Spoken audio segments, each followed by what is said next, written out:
पिछली बार हम लोगों ने 4 बिंदु दिए होते थे, उनसे बनी आकृति के बारे में अध्ययन किया। 4 बिंदु, 3 बिंदु से बनी आकृति, सिद्ध कीजिए आकृति आयत है या कोई बिंदु वृत्त का केंद्र होगा, उसके लिए कंडीशंस बताई थी।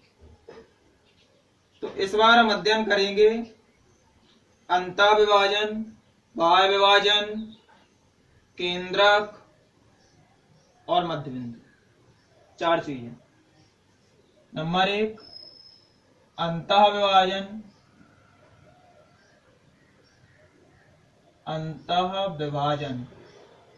नंबर 2 बाह्य विभाजन। नंबर 3 केंद्रक और नंबर 4 मध्य बिंदु। इन 4 चीजों के लिए अध्ययन करेंगे। चारों के अलग अलग फॉर्मूले होते हैं और मोस्ट इंपॉर्टेंट टॉपिक है, तो इसे एक बार समझ जरूर लें। तो हम अंतःविभाजन के बारे में समझाएंगे। अच्छा, अंतःविभाजन क्या होता है? अंतःविभाजन नाम से ही लग रहा होगा, अंदर से किया गया विभाजन। विभाजन मतलब 2 भागों में बांट दिया या उसे डिवाइड कर दिया। तो अब ये होता क्या अंतःविभाजन? 2 बिंदुओं को कोई बिंदु, तीसरा बिंदु विभाजित करता है। जैसे एक ये बिंदु मान लिया हमने x1 y1, एक और सेकंड पॉइंट यहां पे ले लेते हैं x2 y2। ये हो गए दोनों बिंदुओं के निर्देशांक, ये मान लो। ठीक, हम लोग जानते हैं यहां होता है हमारा x अक्ष, यहां होता है y अक्ष। तो इन दोनों बिंदुओं को एक कोई तीसरा बिंदु अंतः विभाजित करेगा, मतलब अंदर से विभाजित करेगा। तो अंदर इसका होगा क्या, पहले हम इसे मिला लेते हैं। ये 2 बिंदु हो, इस पॉइंट को मान लेते हैं A और इस पॉइंट को मान लेते हैं B। तो A और B को अंतः विभाजित करने वाले बिंदु के निर्देशांक, मान लिया कोई यहां बिंदु है तीसरा C। अब ये कहेंगे कि यहीं क्यों माना, तो यहां कहीं पे भी मान सकते थे, लेकिन इसी लाइन पे मानेंगे, तभी तो ये अंदर होगा। अगर हम यहाँ कहीं मान लेंगे तो वो इन दोनों बिंदुओं के क्या हो गया, बाहर हो गया। उस साइड मानते हैं तो भी बाहर है, इधर रखते हैं तो भी बाहर होगा, यहाँ रखेंगे तो भी बाहर होगा। इसीलिए हम इसी लाइन पे कहीं पॉइंट लेंगे। तो हमने मान लिया इसको विभाजित करने वाला तीसरा बिंदु क्या है, C, और इसके हम कोऑर्डिनेट मान लेते हैं क्या है, x और y। अब क्वेश्चन में क्या था, अंतः विभाजित करने वाले बिंदु के निर्देशांक। हमें क्या चाहिए, इसी C का मान चाहिए, इसी के निर्देशांक चाहिए। इसके निर्देशांक मैंने माने x1 y1, इसके माने x2 y2। तो हमें यहाँ C के निर्देशांक चाहिए, तो मैंने मान लिया कि निर्देशांक क्या है, x और y। अब अगर हमने x और y माना है तो x और y का हमें क्या निकालना पड़ेगा, मान। तो हम बात क्या करेंगे, अंतः विभाजन बिंदु के निर्देशांक। ठीक है, तो हम यहां क्या करेंगे, माना x, y, बिंदु x1 y1 और x2 y2, बिंदु A और B को m/n में विभाजित करता है, विभाजित करता है। हमने मान लिया जो तीसरा बिंदु C है, जिसके निर्देशांक x, y है, माना C x, y, बिंदु A और B को m/n में विभाजित करता है। अच्छा ये m और n क्या है? तो m ये पार्ट है ये वाला और n ये वाला, मतलब इन दोनों के बीच का रेशियो है। ये अगर दो भाग है तो ये तीसरा भाग है, ये आधे आधे भी हो सकते, कुछ भी हो सकता है इसका मान।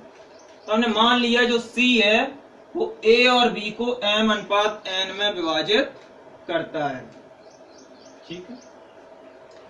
तो हम क्या करेंगे, यहां से यहां लंब डाल लेना, यहां से भी लंब डाल देना और यहां से भी लंब डाल देना। यहां मान लेते हैं p q that is r, ठीक। तीनों बिंदुओं से हम लंब डाल लेंगे। अब अगर x और y अगर इसे विभाजित करता है तो हमें चाहिए क्या था, उसी विभाजन बिंदु के निर्देशांक जो विभाजित करता है। अब विभाजित करता कौन है, cx, y। तो अगर हमें x और y के मान मिल जाए, हम यहाँ रख दें, तो वही हमारे c के निर्देशांक हो जाए। चलिए देखते हैं। अब तुम्हें पता है c, अगर ये x, y है तो x क्या होगी, यहां से यहां तक की चली गई दूरी। तो ये दूरी आपकी कितनी हो जाएगी, x q तक की। और अगर ये बिंदु x1 y1 है तो यहां से यहां तक कितनी हो जाएगी, x1, क्योंकि x अक्ष पे चली दूरी x1 ही तो है, इसके द्वारा x अक्ष पे x चली गई। अच्छा ये बिंदु x2 y2 है तो हम क्या कहेंगे, यहां से यहां तक चली गई दूरी क्या हो जाएगी, x2। चलिए देखते हैं। अब हम यहां देखेंगे कि x माइनस x1 अगर इस तो हम देखेंगे, अगर हम इसे ये वाली दूरी चाहिए हम PQ तो कितनी हो जाएगी, पूरी यहां से यहां तक x और ये x1, तो ये कितनी हो जाएगी, पूरे में से इतनी हटा दें, ये आ जाएगी, क्या हो जाएगी, x माइनस x। नहीं आई बस। हम जानते हैं यहां से यहां तक की दूरी x और यहां से यहां तक की x1, तो इस पूरे में से अगर इतना हटा दें तो ये आ जाएगी x माइनस x।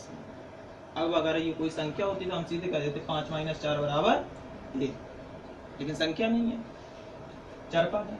तो ऐसे ही अगर इस दूरी को निकालना चाहें तो क्या कहेंगे, x2 माइनस x, इसमें से इसे हटा दें तो ये आ जाएगी x2 माइनस x। ये बात समझ में। अब देखें इसे मिला, इससे यहाँ लंब खींच देना, इससे यहाँ पे भी लंब खींच देना। यहाँ मान लेना कोई पॉइंट PQR हो गया, यहाँ पे कोई भी पॉइंट मान लें, D मान लें और इसे हम E मान। अब देखना क्या है, हमें इन दोनों त्रिभुजों को देखना है। ये दोनों त्रिभुज बन रहे हैं ACD और BCE। इस त्रिभुज का नाम क्या होगा, BCE, इसका नाम ACD।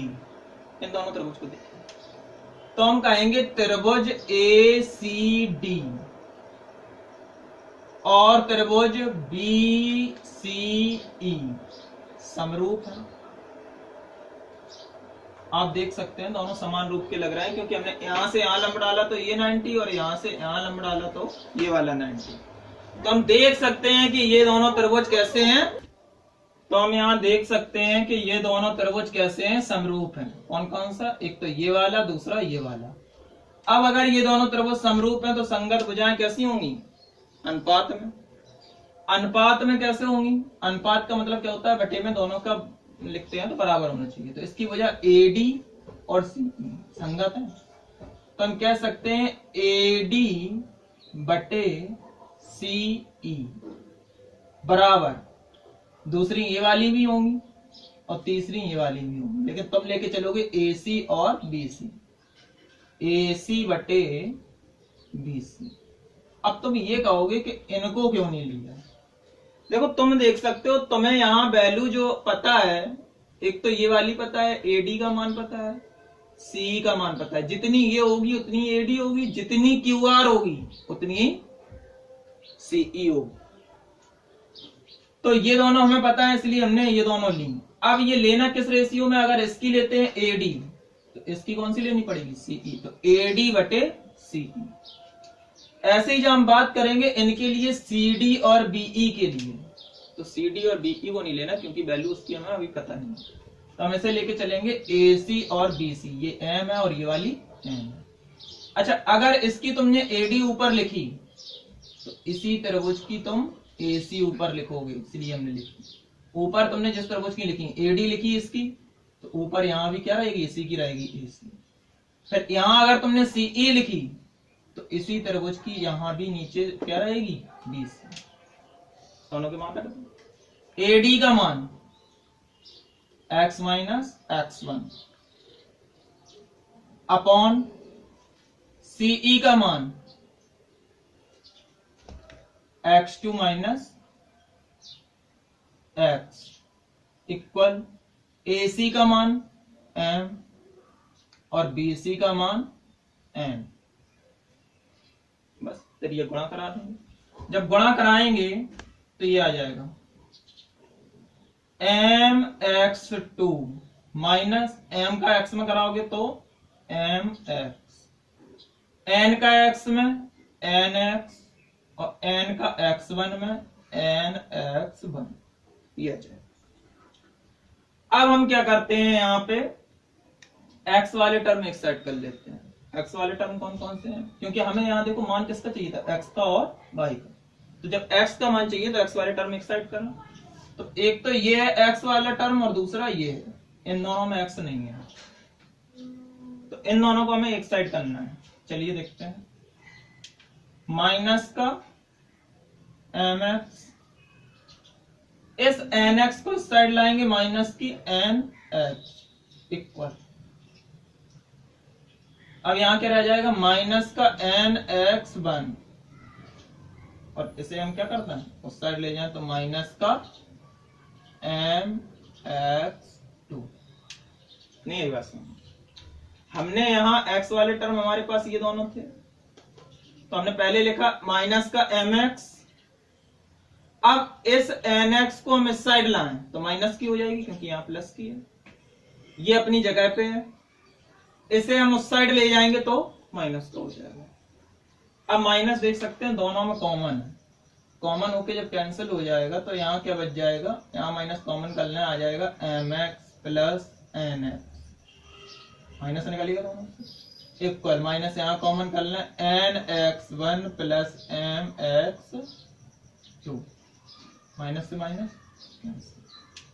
यहाँ देखोगे x और कॉमन है, x को कॉमन कर लो, अंदर रह जाएगा m प्लस n। अच्छा, तुम भी जानते हो अल्फाबेट में m पहले आता है तो m वाला टर्म पहले लिखा, तो यहाँ पे दोनों प्लस में इन्हें आगे पीछे लिख सकते हैं, तो m वाला पहले लिख लो, mx2 प्लस nx1। अच्छा भी लगने लगा। अब हमें मान किसका चाहिए, x का, तो ये सब कहां चला जाएगा, इसके नीचे। x इज इक्वल टू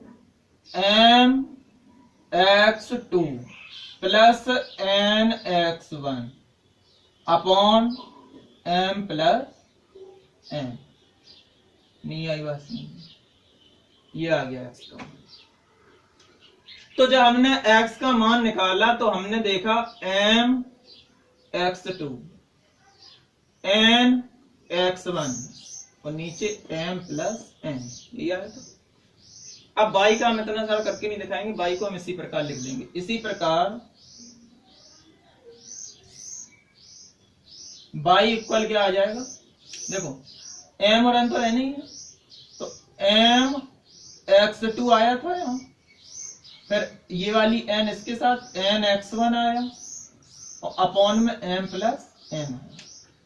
तो ऐसे ही जब हम y का मान लिखेंगे तो क्या लिखेंगे, m/2 और n/1 upon m plus n, m/2 plus n/1 upon m plus n, ये हो जाएगा तुम्हारा। x का और y का मान आ गया, यही हमारे हो जाएंगे अंतःविभाजन बिंदु के निर्देशांक। तो ये हमने इसका तुम्हें प्रूफ बता दिया, क्योंकि ये बोर्ड में आता नहीं है प्रूफ करने के लिए, लेकिन तुम्हें बेसिक नॉलेज होने चाहिए इसलिए बता दिया। तो अंतर का जैसे होगा सेम वैसे ही y का भी होगा, केवल प्लस की जगह यहाँ क्या लग जाएगा, माइनस। तो याद रखें, अंदर के लिए प्लस और बाहर के लिए माइनस, सेम इसी प्रकार होगा, आप कर सकते हैं। केंद्र को मध्य बिंदु बहुत सिंपल है, अभी हम फॉर्मूले लिखा देंगे। तो ये सब नहीं सीखना तो कोई बात नहीं है, लेकिन इस फॉर्मूले को बिल्कुल याद रखें, ये मोस्ट इंपॉर्टेंट, इसके क्वेश्चंस भी आते हैं।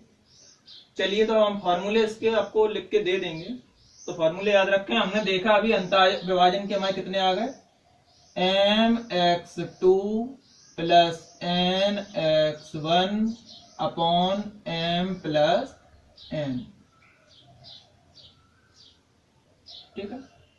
y का मान m/2 plus n/1 upon m plus n, ये हो गया। ये होते हैं अंतःविभाजन बिंदु के निर्देशांक। x का मान है तो पहले x का मान लिखेंगे, y का मान ये है तो फिर y का मान लिखेंगे। याद करने का सिंपल सा तरीका है, ये m जाएगा x2 के साथ, m x2 n x1 और नीचे इन दोनों को जोड़ दो m प्लस n। जब y की बात आ जाए, m/2 n/1 नीचे m प्लस n। तो तुम्हें याद रखना ये इसके साथ जाएगा, ये इसके साथ। अगर x वाली बात हो रही तो x1 x2 और y वाली बात हो रही तो y1 y2, बस सिंपल सा है। y के लिए हमने बताया केवल प्लस की जगह माइनस हो जाएगा, तो हम प्रूफ नहीं बताएंगे उसे, हम ऐसे ही डायरेक्ट लिखना चाहेंगे, ऐसे ही लिख देंगे mx2 minus nx1 upon m minus n। फिर y के लिए m/2 minus n/1 upon m minus n हो जाए। तो तुम्हें बस इतना याद रखना है, m जाएगा इस साइड, n आएगा इस साइड, नीचे दोनों जुड़ जाएंगे m प्लस n। तो इस डायग्राम को बिल्कुल दिमाग में रख लें, तो वहां से तुम्हें फॉर्मूले याद करने में सुविधा होगी। अगर भूल भी जाते तो यहाँ से तुम्हें याद रहेगा कि हम यहाँ से करते थे। बस ये याद रखें कि अंतर के लिए प्लस और y के लिए माइनस। आगे हम डिस्कस करेंगे केंद्रक के बारे में, किसी त्रिभुज के केंद्रक के निर्देशांक। तो केंद्रक में कुछ नहीं है। अब अगर त्रिभुज है तो बिंदु कितने होंगे, 3 बिंदु हमने मान लिए, x1y1 x2y2 x3y3। क्या मान लिए, बिंदु क्या है, x1y1 x2y2 और x3y3।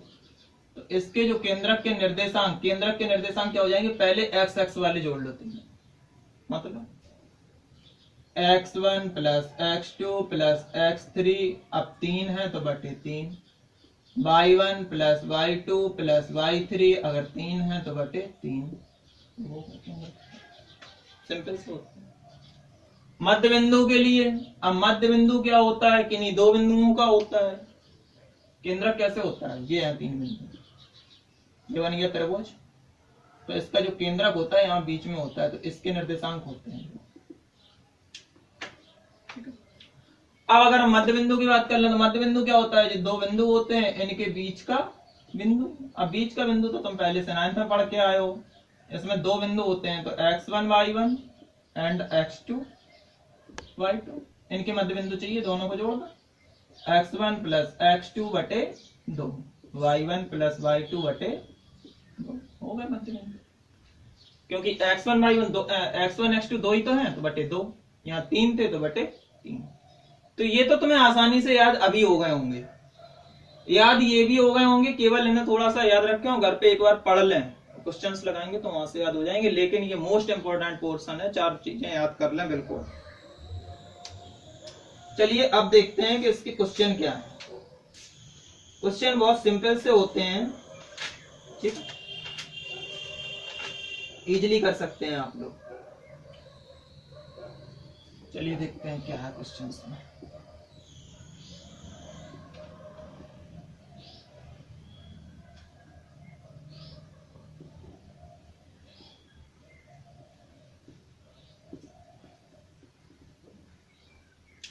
चलिए क्वेश्चन में कहा गया है कोई 3 बिंदु दिए हैं, केंद्रक के निर्देशांक पूछे गए हैं। पहले क्वेश्चन, कोई 3 बिंदु दिए हैं 2,3, 5,7, 1,0। कहा गया इसके केंद्रक के निर्देशांक ज्ञात कीजिए। अब अगर हमें इसके केंद्रक के निर्देशांक अगर चाहिए तो हम जानते थे क्या होता था फॉर्मूला, x1 x2 x3। ये x1 y1 that is x2 y2 that is x3 y3। Formula हम आसानी से जानते हैं तो हम यहां लिख देंगे केंद्रक बराबर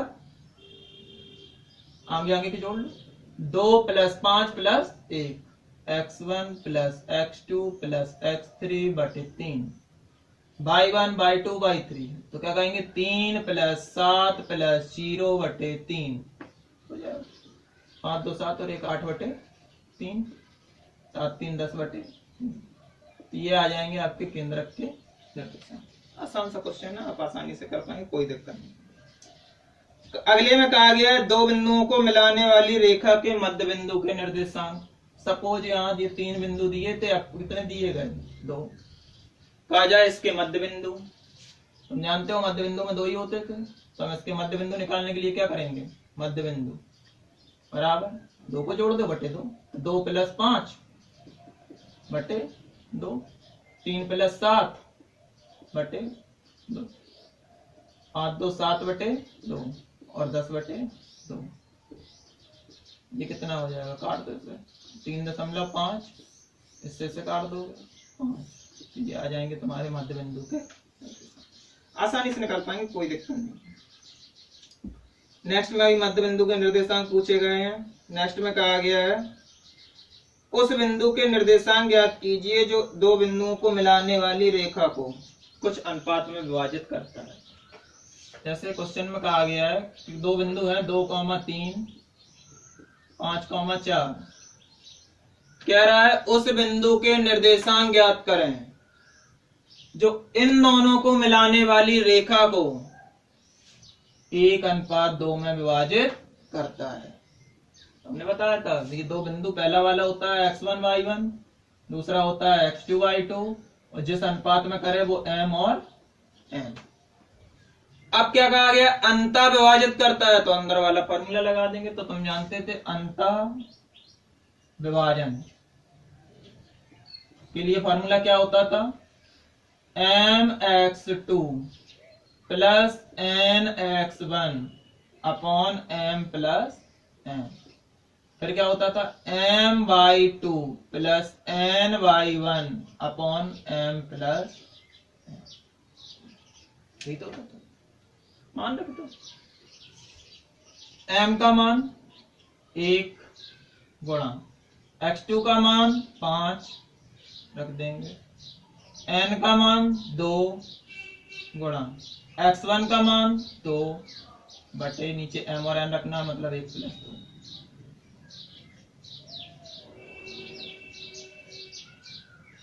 फिर क्या करेंगे, यहां रख देंगे m का मान 1 गुणा y2 का मान 4, n का मान 2, y1 का मान 3 बटे m + n, मतलब 1 + 2 कर देंगे। 5 एकम 5 + 2 दूनी 4, तो 5 + 4 9 बटे 2 और 1 3। तो हम क्या कहेंगे बराबर 9 बटे 3, कॉमा यहाँ करोगे 4 एकम 4 और 3 दूनी 6, 4 और 6 10 बटे 3, 10 बटे। ये आ गया अंतर विभाजन के, आसानी से। अगर इस टाइप से दिक्कत होती है तो इसका हम इजीली पैटर्न बता देते हैं, अगला बाय विभाजन वाला बताएंगे तब बताएंगे। तो ये आसानी से आप कर पाएंगे, कोई दिक्कत नहीं है। उस बिंदु का भुज ज्ञात कीजिए जो बिंदु इतने इतने को मिलाने वाले रेखाखंड को अंतः विभाजित करता है। वो ये कह रहा है कि इन 2 बिंदुओं को मिलाने वाले रेखाखंड को इस अनुपात में विभाजित कर रहा है, तो अंतः विभाजन बिंदु का भुज। अच्छा, अंतः विभाजन का भुज आप कब निकाल पाएंगे, जब अंतःविभाजन बिंदु पता हो तो हमने ऐसे हल किया, ये हमारा बिंदु आ गया। अब जब ये बिंदु आ गया, क्या आप इसमें भुज नहीं बता पाएंगे? हमने बताया था जो पहला मान होता है वो क्या होता है? भुज। तो क्या हो जाएगा? भुज बराबर 9/3। नहीं आई बस, यही तो होता है भुज, तो आसानी से बता पाएंगे। भुज पूछे तो भुज और कोटि पूछे तो कोटि। लेकिन सबसे पहले इसके अंतःविभाजन के निर्देशांक निकालने पड़ेंगे, तब हम इसका भुज और कोटि। क्वेश्चन में देखते हैं क्या है। अगले में कहा गया है यदि बिंदु किन्हीं दो बिंदुओं को मिलाने वाली रेखा का मध्य बिंदु है तो x का मान ज्ञात कीजिए। चलिए समझते हैं क्या है। कहा गया है एक कोई बिंदु है, जैसे हम बिंदु कहा 2,3 है, ठीक। किन्हीं दो बिंदुओं का मध्य बिंदु है। अब किन्हीं दो बिंदु उसमें दिए गए हैं, जैसे 1,3 और 5,x,5। कहा गया है जो 2,3 है वो इन दोनों का मध्य बिंदु है, तो x का मान ज्ञात कीजिए। अच्छा, मध्य बिंदु के लिए आप फॉर्मूला जानते हैं, क्या होता था? x बराबर पहले वाले जुड़ जाएंगे x1 y1 that is x2 y2, x1 plus x2 बटे 2, यही होता था फॉर्मूला। अब तुम जानते हो x, देखो ये क्या है? मध्य बिंदु था। क्वेश्चन ने क्या कहा था? फिर से समझने एक बार। क्वेश्चन ने कहा था कि अगर ये इन दोनों का मध्य बिंदु है तो x का मान, तो अगर ये मध्य बिंदु है तो ये किसका मान है? मध्य बिंदु का। और मध्य बिंदु हम क्या लेके चलते थे? x, y। तो x की जगह हम कितना रख देंगे? 2। x1 का मान 1, x2 का मान x बटे 2। नहीं आई। फिर से देखते हैं, यहाँ पे हम क्रॉस मल्टीप्लाई करा देंगे। 2 से यहाँ करा दोगे 4, 1 से यहाँ कराओगे 1 प्लस x। अब मान चाहिए हमें x का, तो 1 को हम क्या करें? इस साइड ले जाएं। x is equal to 4 minus 1 या x is equal to 3। x का मान आ गया। बात समझ में आई? क्वेश्चन ने कहा था कि ये बिंदु इन दोनों का मध्य बिंदु है, तो अगर इन दोनों का मध्य बिंदु है तो ये पहला वाला x1 y1, दूसरा x2 y2। अब इनका ये मध्य बिंदु है तो ये किसके मान हो जाएंगे? x और y। तो हम मध्य बिंदु के लिए फॉर्मूला जानते थे, x बराबर x1 प्लस x2 बटे 2। फिर लगाते थे y बराबर y1 प्लस y2 बटे 2।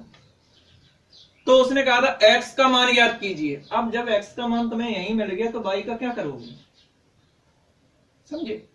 तो एक चीज और याद रखते हैं, जब x का मान पूछेगा तो हमेशा x वाले लेके चलना है। पहले तो x का मान आ जाएगा तो y की जरूरत नहीं, निकाल भी दोगे तो भी गलत नहीं है। लेकिन अगर y का मान पूछेगा तो y वाला पहले लगा लेना, तो वहां से y का मान मिल जाएगा, तो x निकालना जरूरी नहीं है।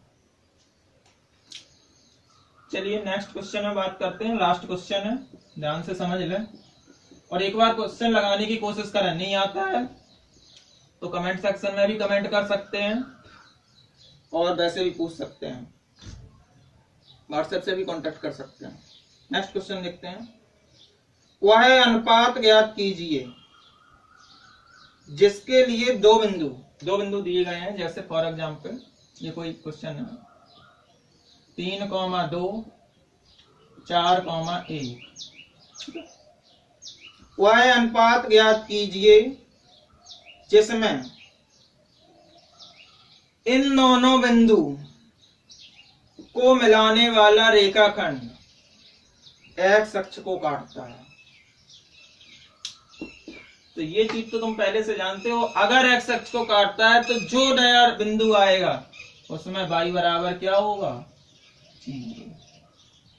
बहुत पहले बताया। अब अगर इन दोनों बिंदुओं की बात हो रही तो ये हो गया x1 y1 और दैट इज x2।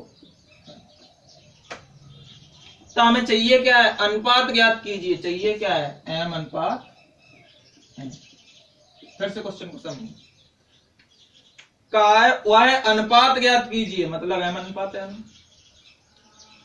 जिसमें इन दोनों बिंदु को मिलाने वाला रेखाखंड, इनको मिलाने वाला रेखाखंड x अक्ष को काटता है। अब अगर x अक्ष को काट रहा है तो यहाँ y इक्वल टू 0। अब y इक्वल 0 हो गया और ये बिंदु हो गए दोनों हमारे, और हमें अनुपात चाहिए। तो हम क्या करेंगे, यहाँ पे जब कुछ ना कहा जाए तो अंतर्विभाजन लगाया जाता है, अंतर्विभाजन लगा देंगे। लेकिन मैंने क्या कहा था, जब y दिया हो तो y का लगाएंगे और जब x दिया हो तो x का। यहाँ x पूछा गया था इसलिए हमने x वाला फॉर्मूला लगा दिया था पहले, तो यहाँ y वाला लगाओगे। तो y इक्वल टू होता क्या था, याद करो, m/2 plus n/1 upon m plus n। लेकिन तुम्हें पता है y का मान 0, रख दो। m का मान हमें चाहिए, पता नहीं है। y2 का मान 1 प्लस n इंटू y1 का मान 2 अपॉन m प्लस n, मतलब पता नहीं है, m प्लस n बटे 1 मान लेंगे, तिर्यक गुणा करा देंगे। जब तिर्यक गुणा कराओगे तो m प्लस n का मान क्या हो जाएगा, 0। जैसे यहां कराते हैं, जब इसको 0 में कराएंगे तो क्या आ जाएगा, 0।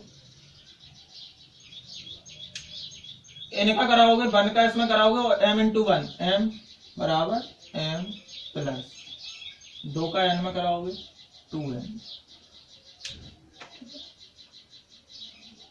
अब क्या करें, हमें अनुपात चाहिए तो m को हम इस साइड लाते हैं, तो माइनस का m is equal to 2n।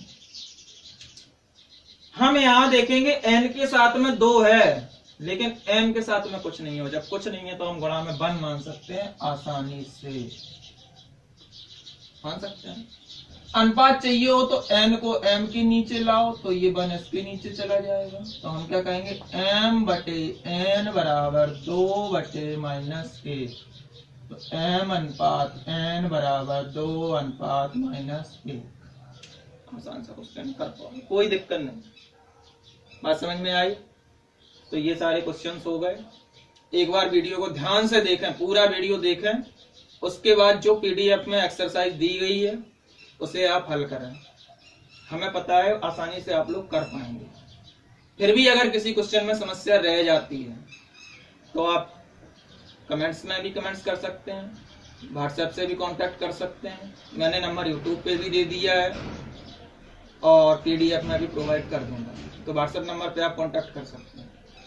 फिर भी अगर कोई समस्या रह जाती है तो जब आप हमसे वर्क चेक कराएंगे तो मैं उसी पे नोट पे तुम्हारा सॉल्यूशन प्रोवाइड कर दूंगा।